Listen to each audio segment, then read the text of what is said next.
Hello, my loves. This is the second part two of do-it-yourself hacks for chemotherapy. Now, in the last video, I ended off with the importance of your lidocaine patch. Sorry, it's backwards, guys. And your lidocaine slash prilocaine cream. I also call this my scream cream. And all the oncology nurses get a kick out of it because they love the idea and they think they're going to hack it. I'm sorry, you guys. That's my phone ringing, but I'm not going to answer it because this is more important. So this is a prescription only. So make sure you have this and this. You put this on prior to your chemo. Put it on at least 30 minutes, maybe on the way in the car to your chemo. You place it here, I'd say a nickel size.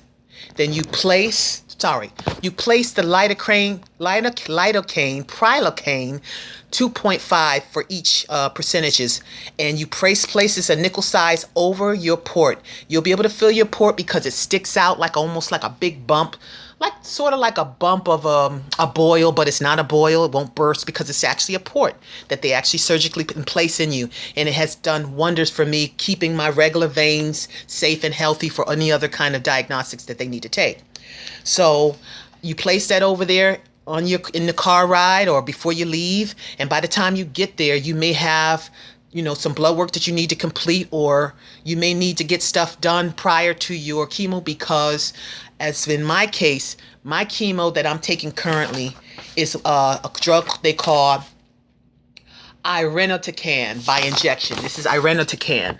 Now, they have a quick little nickname for this drug. Instead of calling it irinotecan, they call it I run to the can. Let me explain to you what that means. I run to the can.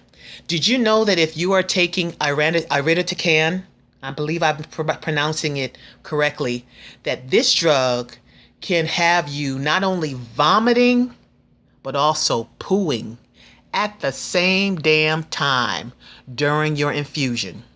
Yes, believe it. I jokingly said to my oncologist when she told me she wanted to put this, use this drug because she wants to just bomb out what was going on with my PET scan and that thickening and how it lit up to get my numbers down to 13 point whatever. I jokingly said to her, "Are you kidding me? Are you saying that I need to go and bring up Depends? Wear Depends?" And she laughed and she said, "Yeah, maybe." So we both laughed at the whole idea, but I understood what I was up for. So my first interaction with this irinotecan, yes, it was no joke.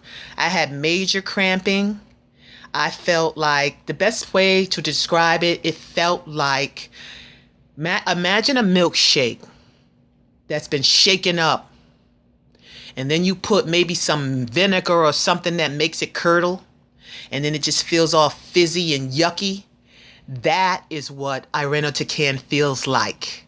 You feel like a walking vomit pail, except for you can't get the vomit out.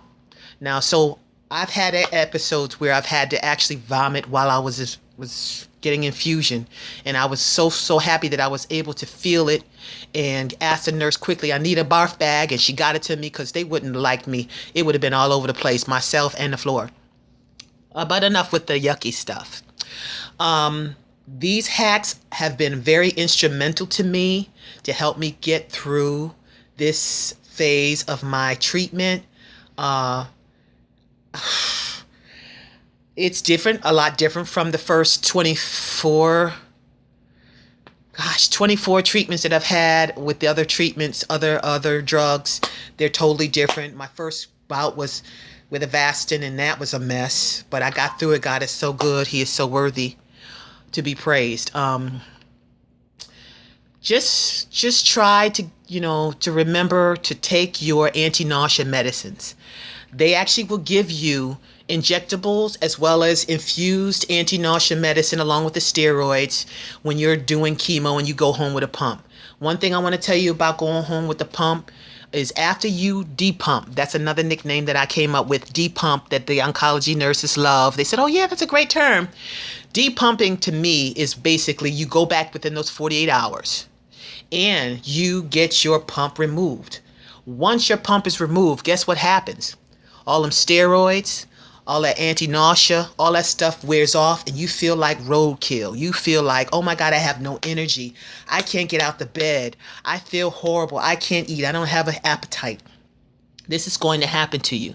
It's very important that you take your medication, your anti-nausea medication that they will prescribe for you. And if they don't, open your mouth up. Let me tell you what I use that will help you. And I apologize for being out of the screen once more.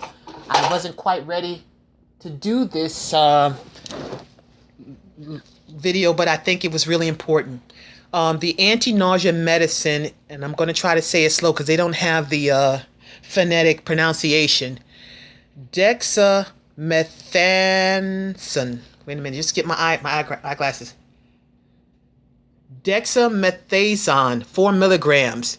Take this on day 2 and 3. Sorry, day 1 and 2.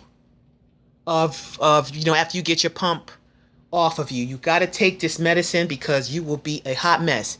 The other thing I want to share with you is, I know you guys haven't been used to me wearing these glasses, and I've never had to wear glasses in my entire 50 years of life, because I had relatively good eyesight.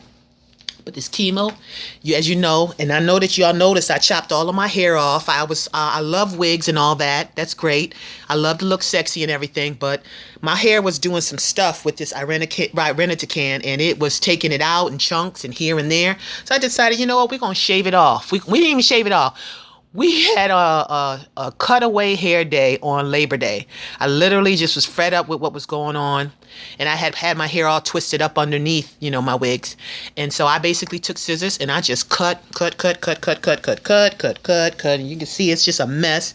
Some people suggested I go to the barber, but I'm not interested in going to the barber. I'm going to embrace this. I usually don't like to try to have any attention drawn to me where people are looking at me wondering what's going on and feeling sorry for me. Don't feel sorry for me. I'm so blessed. And hair is nothing. I'm not my hair. My hair will grow back. And when I feel like I want to be glamorous, guess what? I'm going to put one of my wigs on. I think that I have covered as much as I can tonight. I hope that all of my subbies will forgive me for not uploading lately. I just been going through a lot of stuff. Not anything major, but just I have not been in the mood to explore and share with you, and I apologize for that because I know my information is very important to you guys. Did you guys know that they just recently lowered the age for colonoscopies from 50 to 45? Isn't that amazing? Do you understand how important that is? Because I was diagnosed with stage 4 colon cancer way before 50, and had I not had that fibroid, I always say that fibroid saved my life. Had I not had that fibroid, I may not be here today.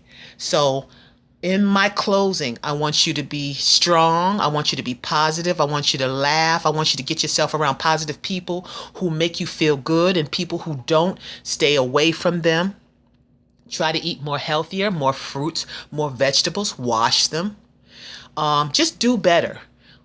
You got a lot of life left, and you got a lot of people who are counting on you to be here. So don't give up, even when it's the hardest day that you're having. Do not give up. God is still on the throne. He is still in control. You have to be your own best advocate. You have to be your own best advocate. Remember that. That is your duty. Be your own best advocate. I'm signing off for now. Trey's mom will be back with some more information as I get it. I love you guys. Thank you so much for your comments all over the world. I love you all. I don't know you, but we don't have to know each other because we are all one. Have a wonderful day, and I'll talk to you real soon.